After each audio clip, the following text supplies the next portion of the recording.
Hello, today we will have a discussion on Gullivers Travels, a novel written by Jonathan Swift. Jonathan Swift എഴുതിയിട്ടുള്ള ഒരു വർക്കാണ് Gulliver's travels എന്ന് പറയുന്നത്. ഇതിൽ Gulliver എന്നുള്ള ഒരു ക്യാരക്ടർ ട്രാവലിങ്ങിനോട് അഡ്വഞ്ചേഴ്സിനോട് വളരെയധികം താല്പര്യമുള്ള ഒരാളാണ്. ചെറുപ്പത്തിലെ തന്നെ കടലിൽ പോകണം, കടലിനെ കുറേയും കൂടി എക്സ്പ്ലോർ ചെയ്യണം എന്നുള്ളതാണ് ഗളിവറിൻ്റെ ആഗ്രഹം. പക്ഷെ അവൻ്റെ പാരൻസ് അതിന് സമ്മതിക്കുന്നുണ്ടായില്ല. ഒത്തിരി നാളുകൾക്ക് ശേഷം അവൻ്റെ ആ ഒരു പാഷൻ, ട്രാവലിംഗ് എന്നുള്ള ആ ഒരു പാഷൻ അവനത് സ്വയം ചെയ്യാനായിട്ട് തീരുമാനിക്കുകയാണ്. അങ്ങനെ ധാരാളം യാത്രകൾ ഗളിവർ നടത്തുന്നുണ്ട്. അതിൽ ഒന്നാമത്തെ യാത്ര എന്ന് പറയുന്നത് ലിലിപുട്ട് എന്ന് പറയുന്ന ഒരു സ്ഥലത്തേക്കായിരുന്നു.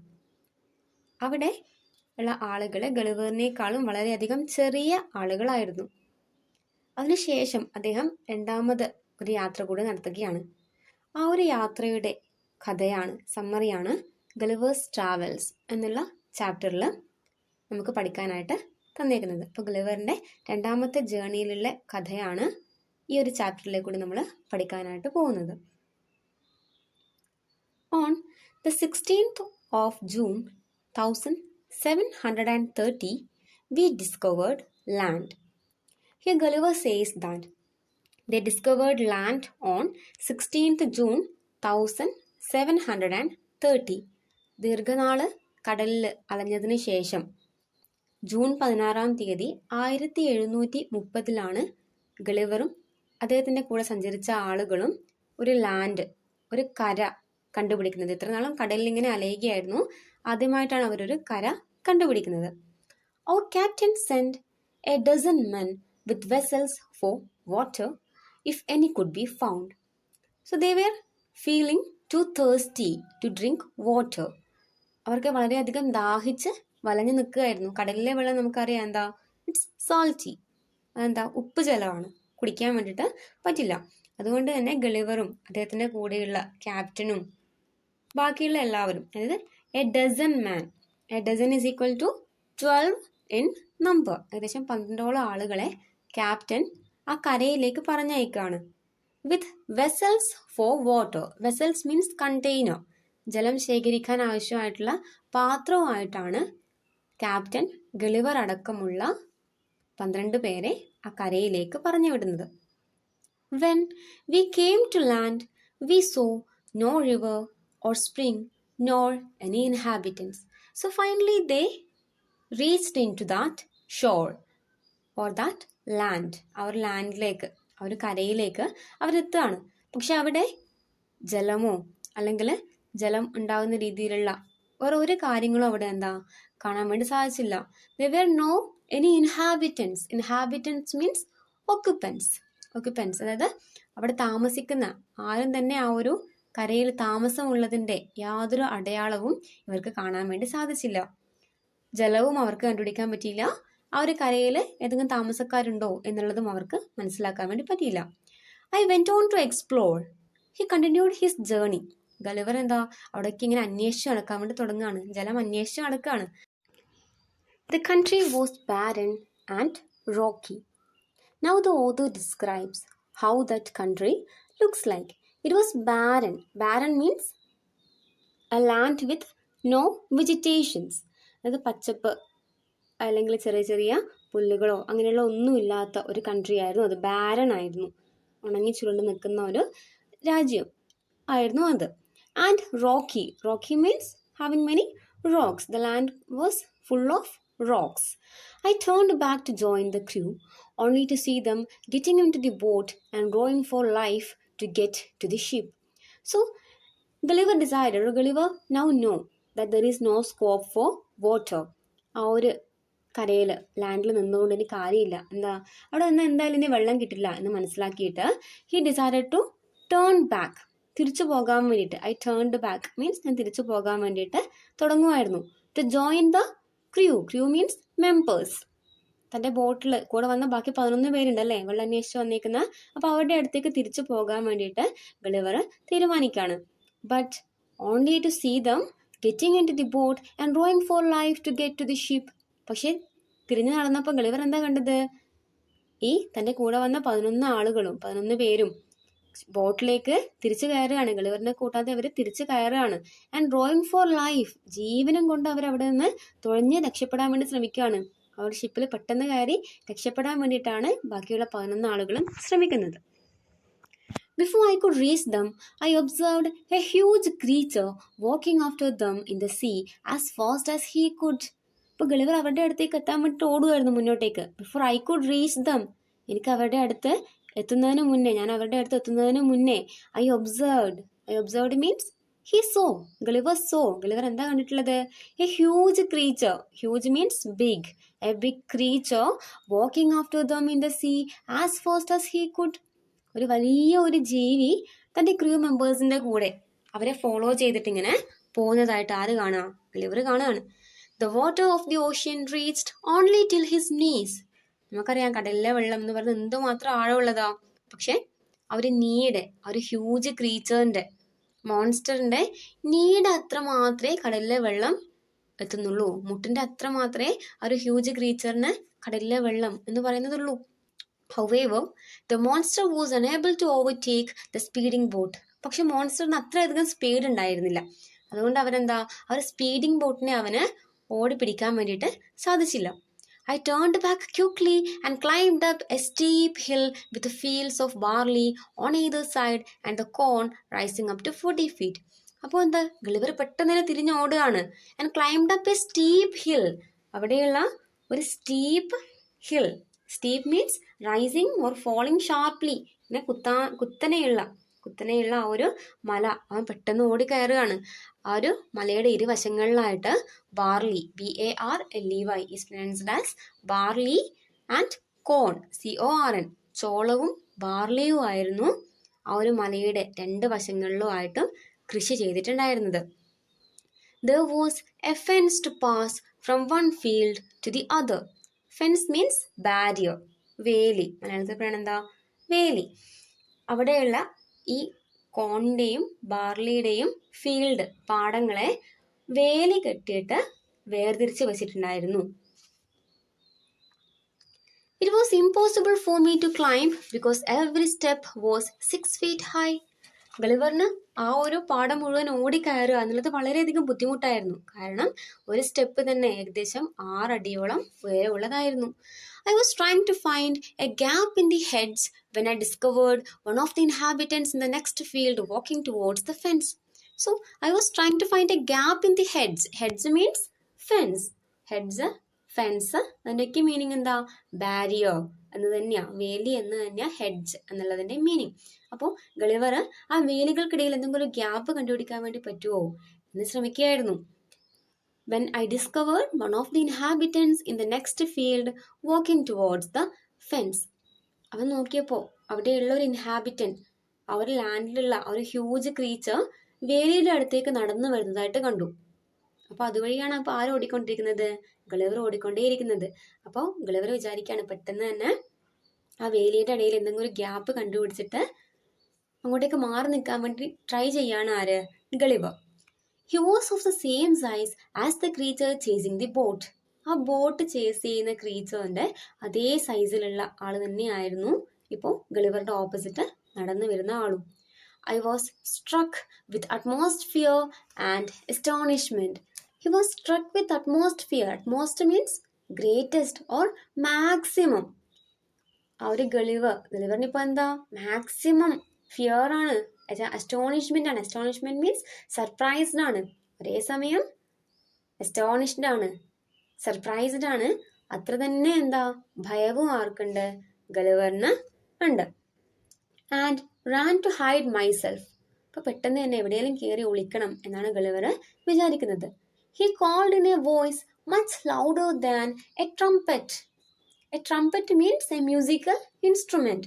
ഈ ഒരു ഹ്യൂജ് ക്രീച്ചർ, അതിന്റെ സൗണ്ട് എന്ന് പറയുന്നത് വലിയ ഒരു ട്രംപറ്റ്, ആ ഒരു മ്യൂസിക്കൽ ഇൻസ്ട്രുമെന്റ് ഉണ്ടാക്കുന്ന ശബ്ദത്തിനേക്കാളും വളരെ വലിയ ശബ്ദമായിരുന്നു ആ മനുഷ്യൻ്റെത്. It sounded like a thunder. ഇടി പോലെയായിരുന്നു ആ ഒരു ശബ്ദം ഗളിവറിന് തോന്നിയത്. ആ ഒരു ശബ്ദം കേട്ടപ്പോൾ ഇടി പോലെയാണ് ഗളിവറിന് തോന്നിയിട്ടുണ്ടായിരുന്നത്. 7 monsters like him came towards the field ready to reap the corn. അങ്ങനെ ഇരിക്കുമ്പോഴാണ് അവരെ പോലെയുള്ള 7 മോൺസ്റ്റേഴ്സും കൂടെ അങ്ങോട്ടേക്ക് വരുന്നത്. എന്തിനു വേണ്ടിയിട്ടാണ് വന്നേക്കുന്നത്? കോൺ കൊയ്തെടുക്കാൻ വേണ്ടിയിട്ട്. കോണൊക്കെ പാകമായിട്ട് നിൽക്കുകയാണ്, ചോളമൊക്കെ പാകമായിട്ട് നിൽക്കുകയാണ്. അത് മുഴുവൻ വിളവെടുക്കാൻ വേണ്ടിയിട്ടാണ് 7 മോൺസ്റ്റേഴ്സും കൂടെ അങ്ങോട്ടേക്ക് വന്നേക്കുന്നത്. They carried a reaping hook which was very big. അവരുടെ കയ്യിൽ ചോളം പിഴുതെടുക്കാനുള്ള ഒരു ഹൂക്ക്, ഒരു ആയുധവും കൂടെ കയ്യിലുണ്ട്. അത് വളരെയധികം വലുതായിരുന്നു. When one of the reapers approached where I lay hidden, I screamed as loud as I could. പെട്ടെന്നാണ് ഒരു റീപ്പ്, അവിടെ നിന്ന് ചോളം കൊയ്തെടുക്കാൻ വന്നിട്ടുള്ള ഒരാള് ഗളിവർ ഒളിച്ചിരുന്ന സ്ഥലത്ത് വന്നിട്ടുണ്ട്. അതുകൊണ്ട് ഗളിവർ എന്താ, അവന് പറ്റാവുന്ന അത്രയും ഉച്ചത്തില് നിലവിളിക്കാൻ വേണ്ടി തുടങ്ങി. സ്ക്രീം ചെയ്യാം means cry in A loud voice, വളരെ വലിയ ശബ്ദത്തില് അവൻ നിലവിളിക്കാൻ വേണ്ടി തുടങ്ങി. The creature stopped reaping, picked me up between his thumb and forefinger and brought me close to his eyes 60 feet above the ground. അപ്പൊ ഈ ഒരു ഹ്യൂജ് ക്രീച്ചർ എന്താ ചെയ്തത്? പെട്ടെന്ന് തന്നെ ചോളം കൊയ്തെടുക്കുന്നത് നിർത്തുകയാണ്. And pick me up between his thumb and forefinger. പതുക്കെ ഗളിവറിനെ അവന്റെ കയ്യിലേക്ക് ഉയർത്തിപ്പിടിക്കുകയാണ്. And brought me close to his eyes. ഗളിവറിനെ അവന്റെ കണ്ണുകളുടെ അടുത്തേക്ക് ഇങ്ങനെ ചേർത്ത് പിടിച്ച് നോക്കുകയാണ്. കാരണം ഗളിവർ ആ ഒരു മോൺസ്റ്ററിനെ സംബന്ധിച്ചിടത്തോളം ഒരു ഉറുമ്പിനെ പോലെ അത്രയും ചെറിയൊരു മനുഷ്യനാണ്.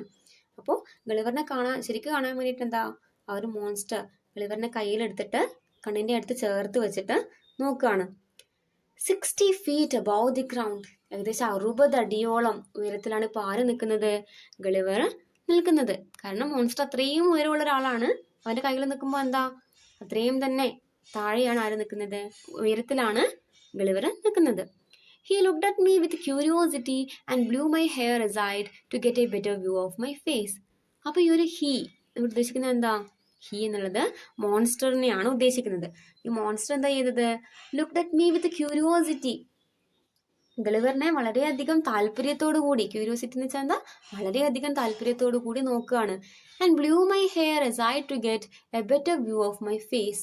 അതിനുശേഷം as you can see in this image, എന്താ ചെയ്യുന്ന മോൺസ്റ്റർ ഗളിവറിന്റെ മുഖത്തേക്ക് ഊതുകയാണ്, ബ്ലൂ ചെയ്യാണ്. To get a better view of his face. ഗളിവറിന്റെ ഫേസ് ഒന്ന് കറക്റ്റ് കാണാൻ വേണ്ടിയിട്ടാണ് മോൺസ്റ്റർ ഗളിവറിന്റെ മുഖത്തേക്ക് എന്താ ഈ രീതിയിൽ ഊതുന്നത്. He called his friends and gently placed me on the ground. അവൻ അവന്റെ ഫ്രണ്ട്സിനെ എല്ലാം വിളിച്ചു കൂട്ടിയിട്ട് ഗളിവറിനെ പതിയെ തറയിലായിട്ട് വെക്കുകയാണ്.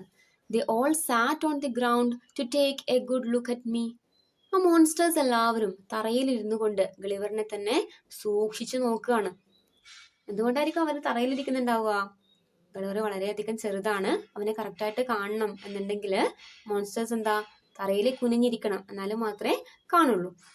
I walked slowly backward and forward, pulled off my hat and made a low bow towards the farmers. ഇതൊക്കെ ആരാ ചെയ്യുന്നത്? ഗളിവറാണ് ചെയ്യുന്നത്.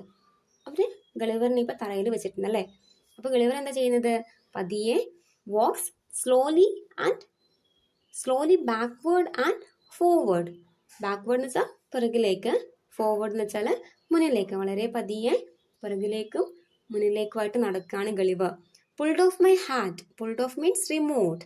ഗളിവർ എന്താ, അദ്ദേഹത്തിന്റെ തലയിലിരിക്കുന്ന ഹാറ്റ്, തൊപ്പി പതിയെ റിമൂവ് ചെയ്തു. ആൻഡ് മെയ്ഡ് എ ലോ ബോ ടുവേർഡ്സ് ദ ഫാമേഴ്സ്. കർഷകരുടെ ഫാമേഴ്സ്, ഇവിടെ ഉദ്ദേശിക്കുന്ന ഫാമേഴ്സ് ആരാ? മോൺസ്റ്റേഴ്സ് ആണ് അല്ലേ. അവർ വലിയ ക്രീച്ചേഴ്സ് ആണ്, വലിയ ജീവികളെ, വലിയ മനുഷ്യന്മാരെ നോക്കിയിട്ട് എന്താ പതുക്കെ തൊപ്പി ഊരിയിട്ട് മേക്സ് എ ലോ ബോ. ബോ മീൻസ് ബെൻഡ്. വളരെ പതിയെ എന്താ അവരെ നോക്കിയിട്ടൊന്നിനെ തല കുനിച്ച് നിൽക്കുകയാണ്. I tried to speak to them loudly in several languages. Several means many languages. അപ്പോൾ പതിയെ പതിയെ ഗളിവർ എന്താ അവരോട് സംസാരിക്കുവാൻ വേണ്ടി ശ്രമിക്കുകയാണ്. അവനറിയാവുന്ന വിവിധ തരം ഭാഷകളിലൊക്കെ അവരോട് അവൻ സംസാരിക്കാൻ വേണ്ടി ശ്രമിച്ചു. Each time I did so, the farmer who picked me up held his ear very close to me, but in vain. ഓരോ തവണയും ഓരോ ലാംഗ്വേജിൽ ഗളിവർ സംസാരിക്കാൻ ശ്രമിക്കുമ്പോഴും ഈ ഫാമർ എന്ത് ചെയ്യും? അവനെ പതിയെ തറയിൽ നിന്നും ഉയർത്തി ഇങ്ങെടുക്കും, ചെവിയുടെ അടുത്തായിട്ട് വെക്കും. ഈ ജീവി, അതായത് ഈ ഒരു ഗളിവർ എന്തെങ്കിലും സംസാരിക്കുന്നുണ്ടോ, എന്താ ഇവൻ പറയുന്നേ എന്നറിയാൻ വേണ്ടിയിട്ട് ഗളിവറിനെ എന്താ ആ തറയിൽ നിന്നും മോൺസ്റ്റർ എടുത്തിട്ട് ചെവിയുടെ അടുത്ത് വെച്ച് നോക്കുകയാണ്. But in vain. Vain means useless. യാതൊരു ഉപകാരം ഉണ്ടായില്ല. ഗളിവർ സംസാരിക്കുന്ന കാര്യങ്ങളൊന്നും മോൺസ്റ്റേഴ്സിന് മനസ്സിലായിട്ടില്ല. The farmer took me to his house and placed me at some distance on the dining table, which was 30 feet high from the floor. ഈ ഒരു farmer, ഗളിവറിനെ കണ്ടുപിടിച്ച ഒരു ഫാമർ എന്താ ചെയ്യുന്നത്, ഗളിവറിനെ ഇവന്റെ വീട്ടിലേക്ക്, ഈ ഒരു മോൺസ്റ്ററിന്റെ വീട്ടിലേക്ക് കൊണ്ടുപോവാണ്. അവിടെ ഡൈനിങ് ടേബിളിലായിട്ടാണ് ഗളിവറിനെ വച്ചേക്കുന്നത്. ഈ ഒരു dining table was 30 feet high from the floor. തറയിൽ നിന്നും ഏകദേശം 30 അടിയോളം ഉയരത്തിലാണ് ഈ ഒരു ഡൈനിങ് ടേബിൾ ഇരിക്കുന്നത്. Dinner was brought for the farmer in a dish which was 10 feet in diameter. അപ്പോൾ ഫാമറിന് കഴിക്കാനായിട്ടുള്ള, മോൺസ്റ്റർ ഫാമറിന് കഴിക്കാനായിട്ടുള്ള ഫുഡ് റെഡി ആയിട്ടുണ്ട്. അത് ഏകദേശം 10 feet in diameter, അത്രയും വലിയ ഒരു ഫുഡാണ് ഫാമറിന് കഴിക്കാനായിട്ട് കൊണ്ടുവച്ചേക്കുന്നത്. The farmer's wife crumbled some bread and placed it before me. ഫാമറിന്റെ ഒരു വൈഫ് ഉണ്ട്. ഈ ഒരു മോൺസ്റ്റർ ഫാമറിന്, ഹ്യൂജ് ക്രീച്ചറിന് ഒരു വൈഫ് ഉണ്ട്. ആ ഒരു വൈഫ് എന്താ ചെയ്യുന്നത്, crumbled some bread. Crumbled means small fragments, ചെറിയ കഷ്ണങ്ങളാക്കിയിട്ട് ബ്രെഡ് ഗളിവറിന് കൊടുക്കുകയാണ്. And placed it before me, ഗളിവറിന്റെ മുന്നിലായിട്ട് ചെറിയ ചെറിയ കഷ്ണം ബ്രെഡുകൾ വെച്ചിട്ടുണ്ട്. In the middle of the dinner I heard a noise behind me. അപ്പോൾ ഗളിവർ ആ ഒരു ഡിന്നർ എന്താ ഇപ്പോൾ ബ്രെഡ് പീസാ അല്ലേ, ഗളിവർ ബ്രെഡ് പീസാ കഴിച്ചുകൊണ്ടിരിക്കുന്നത്. അത് കഴിച്ചുകൊണ്ടിരിക്കുന്ന സമയത്ത് he heard a noise behind me. Behind എന്ന് വെച്ചാൽ എന്താ, പിറകിലായിട്ട്, തന്റെ പിറകിലായിട്ട് എന്തോ ഒരു വലിയ ശബ്ദം ആര് കേൾക്കുക, ഗളിവർ കേൾക്കുകയാണ്. It was the purring of a cat that was 10 times larger than an ox. അതൊരു കാറ്റിന്റെ സൗണ്ട് ആയിരുന്നു. അത് ഒരു ഓക്സിന്റെ ശബ്ദത്തിനേക്കാളും ഏകദേശം 10 മടങ്ങ് ഉച്ചത്തിലായിരുന്നു ആ ഒരു കാറ്റ് ശബ്ദം ഉണ്ടാക്കുന്നത്. The farmer's wife was stroking him. Stroking him means patting him. അവനെ, ആ ഒരു പൂച്ചനെ എന്താ, ഫാമറിന്റെ വൈഫ് വളരെ പതിയെ തലോടി അതിനിങ്ങനെ സ്ട്രോക്ക് ചെയ്യുന്നുണ്ടായിരുന്നു, അതിനെ പാറ്റ് ചെയ്യുന്നുണ്ടായിരുന്നു, അല്ലെങ്കിൽ ടച്ച് ചെയ്യുന്നുണ്ടായിരുന്നു. Then entered the farmer's 1-year-old son in the arms of a lady. അപ്പൊ അവിടത്തേക്ക് ആര് വരികയാണ്, ഫാമറിനൊരു മകനുണ്ട്, 1 വയസ്സ് മാത്രം പ്രായമുള്ള ഒരു മകനും കൂടിയുണ്ട് ഈ ഒരു ഫാമറിന്. ഒരു ലേഡിയുടെ കയ്യിലായിട്ടാണ് ആ ഒരു ബേബി അങ്ങോട്ടേക്ക് വരുന്നത്. നമ്മുടെ നാട്ടിലൊക്കെ ബേബി എന്ന് പറയുമ്പോൾ എങ്ങനെയാ, വളരെ ചെറുതാ അല്ലേ. പക്ഷെ ഇവിടെ മോൺസ്റ്റേഴ്സ്, ഈ ഹ്യൂജ് ക്രീച്ചേഴ്സ് വളരെയധികം വലിയ ആളുകളാണ്. അതുകൊണ്ട് തന്നെ അവരുടെ കുട്ടികളും എന്ന് പറയുന്നത് എന്താ, നമ്മളെക്കാളും ഒക്കെ ഒത്തിരി വലിയ സൈസുള്ള കുട്ടികളായിരിക്കും. Okay. On seeing me the child grabbed me from the table and put my head into his mouth. ഇപ്പൊ ഗളിവറിനെ കണ്ടുകൂടനെ എന്തോ ഒരു കഴിക്കേണ്ട സാധനമാണ്, അല്ലെങ്കിൽ എന്തോ ഒരു ചെറിയ ജീവിയാണ് എന്ന് കരുതിയിട്ട് ഈ ഒരു മോൺസ്റ്ററിന്റെ കുട്ടി എന്താ ചെയ്യുന്നത്, ഗ്രാബ്ഡ് മീൻസ് ടുക്ക്. ഗളിവറിനെ എന്താ പെട്ടെന്ന് തന്നെ കയ്യിൽ എടുക്കുകയാണ് ഈ ഒരു ബേബി ഗളിവറിനെ കയ്യിൽ പിടിച്ചിട്ട് നേരെ വായയിലേക്ക് കൊണ്ടുപോവാണ്. ഗളിവറിന്റെ തല ഇപ്പൊ എവിടെയുള്ളത്, ബേബിയുടെ വായയിലാണ് ഉള്ളത്. I shouted so loudly that the baby dropped me. ഇപ്പൊ എന്താ, ഗളിവർ വളരെ ഉച്ചത്തിൽ കരയാൻ വേണ്ടി തുടങ്ങി. അതുകൊണ്ട് പെട്ടെന്ന് തന്നെ കുട്ടി പേടിച്ചു, അയ്യോ ഇതെന്താ ശബ്ദം ഉണ്ടാക്കുന്നതെന്ന് കരുതി കുട്ടി പേടിച്ചിട്ട് ഗളിവറിനെ താഴെ ഇടുകയാണ്, നേരെ നിലത്തേക്ക് ഇടുകയാണ്. I would have broken my neck if the mother had not held her apron under me. ഞാൻ ഒരുപക്ഷെ മരിച്ചു പോയേനെ എന്ത് ചെയ്തില്ലായിരുന്നെങ്കിൽ ആ ഒരു കുട്ടിയുടെ അമ്മ, അതായത് ഫാമറിന്റെ വൈഫ്, അവളുടെ apron is type of dress. നമ്മൾ കിച്ചണിലൊക്കെ വർക്ക് ചെയ്യുന്ന സമയത്ത് യൂസ് ചെയ്യുന്ന ഒരു ഡ്രസ്സാണ് ഏപ്രൺ. അപ്പൊ ആ ഒരു ഏപ്രൺ ഗളിവറിന്റെ നേരെ നീട്ടി പിടിച്ചില്ലായിരുന്നു എന്നുണ്ടെങ്കിൽ തീർച്ചയായിട്ടും അത്രയും വലിയ ഹൈറ്റിൽ നിന്നും വീണിട്ട് ഗളിവർ മരിച്ചു പോയേനെ. Later she put me on her own bed and covered me with a clean white handkerchief. അങ്ങനെ ഗളിവറിനെ കിടക്കാനുള്ള ബെഡ്റൂം ഒക്കെ റെഡി ആയിട്ടുണ്ട്. അവന് പുതക്കാനായിട്ട് എന്താ കൊടുത്തേക്കുന്നത്, ഹാൻഡ്കർച്ചീഫാണ്, അവർ യൂസ് ചെയ്യുന്ന തൂവാലയാണ് അവന് പുതക്കാനായിട്ട് കൊടുത്തേക്കുന്നത്. I slept dreaming of my home, my wife and my children. അങ്ങനെ തൻ്റെ ഭാര്യയെയും മക്കളെയും ഒക്കെ ഓർത്തുകൊണ്ട് വിഷമിച്ചുകൊണ്ട് ആര് കിടന്നുറങ്ങാണ്, ഗളിവർ അവിടെ ആ മോൺസ്റ്റേഴ്സിന്റെ കൂടെ വലിയ വീട്ടിൽ കിടന്നുറങ്ങാണ്. And that's the end of the story.